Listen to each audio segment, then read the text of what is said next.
One of the things you tout on your website is knee pain treatment.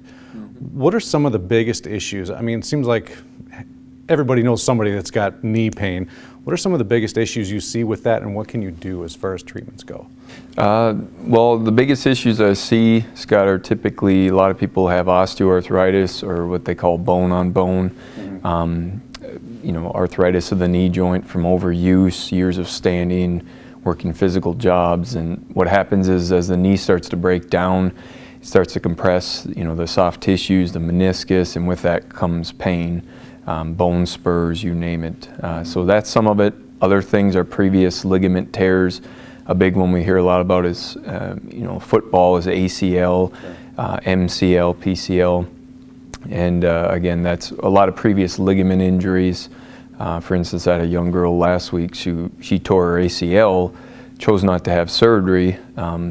She's doing very well. I mean, she's a high-level athlete, but, you know, she's coming in and just looking for a natural approach to healing. So how do you do some of those things? Because I've heard when you get to the bone-on-bone where the cartilage is almost gone, when it's gone, it's gone. And the same with the ACL, that it doesn't grow back. How can you treat those to get people back to where maybe they were before? Where they were.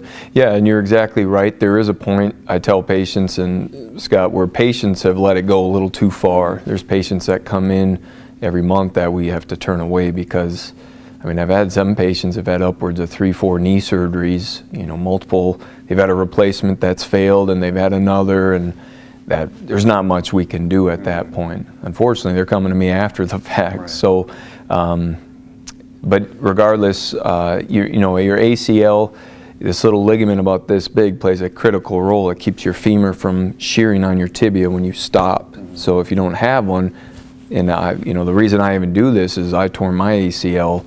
Had a great surgeon here in town. He's internationally known. Replace it, and you know, after the surgery, my ACL was repaired. But the problem was my mobility was down. I could barely even walk. You know, 3 months of therapy, and I still didn't get much better. So I went back and was told, well, I need another surgery, which, being a doctor myself, I know that's a slippery slope, and an expensive slippery slope, both quality of life lost, financially. So I had to figure it out, and that's why I kind of dove into the latest research when it comes to the knee, learned the latest techniques, the latest advancements, and essentially put myself through, you know, my protocol now as a guinea pig, and it gave me my life back. So that's why I offer it to the community.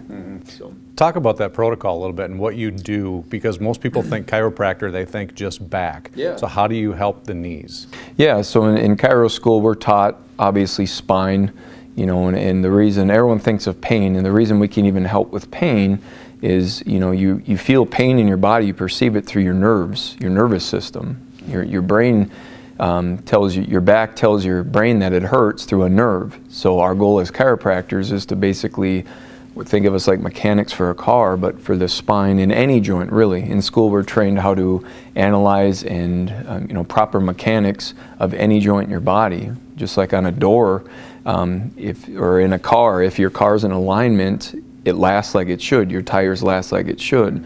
Well, when someone walks into my office, we take an x-ray of their spine or their knee. Instead of being upright, it's like this. Well, you know, the logical explanation why things are breaking down is gravity never stops, physical demands never stop, so things wear down quicker that way when they're not lined properly. So, and you know, when we adjust someone, it's not like we're moving a bone inches, it's literally within millimeters, but you know, that's a lot when it comes to pressure on a nerve, pressure on a joint or a meniscus. And you know, I always tease my patients, if you don't think a few millimeters is a lot, next time you get your blood drawn, ask the you know, venipuncture to go 3-4 millimeters right or left of your vein and see how happy you are, right? Or how bad a sliver hurts under your skin. Well, now put it on a nerve and see what's going on. So, yep. And is that also how you can either slow down damage to the structural portion of the knee? You know, and talk about the pain and stuff like that. How do nerves and maybe even blood flow play a factor in any structural damage someone might have? Yeah, I mean, the shortest distance between 2 points is a straight line. So, for instance, the more mechanically sound we can get someone, more upright you can get a joint, especially when you're talking about the spine or the knee, the better off it's going to be able to perform, the better off it's going to function. So there's certain parameters of normal that have kind of been out there for a long time, and then our goal is always to get someone as close to that as normal. Just like with the blood, cholesterol, 200, it used to be higher, it used to be 240, 250, and then they decided 200. Well, there's certain parameters when it comes to curves in your spine, degrees within normal for a joint. So our goal is to get someone as close back to normal as we can within those. So, and again, we're addressing the alignment, we're addressing the muscles that support the joints.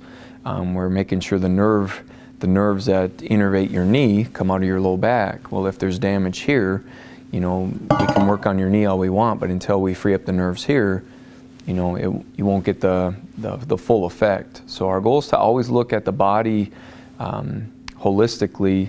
It's one unit. It's, in medicine, if you got a foot problem, you see podiatrist. If you got a ear, nose, eyes, or throat, you go ENT. It kind of compartmentalize the body, but the body functions as a whole. When one side or one organ system isn't doing their job, it puts stress and strain on another. Same thing with your joints in your body, your spine, or what have you.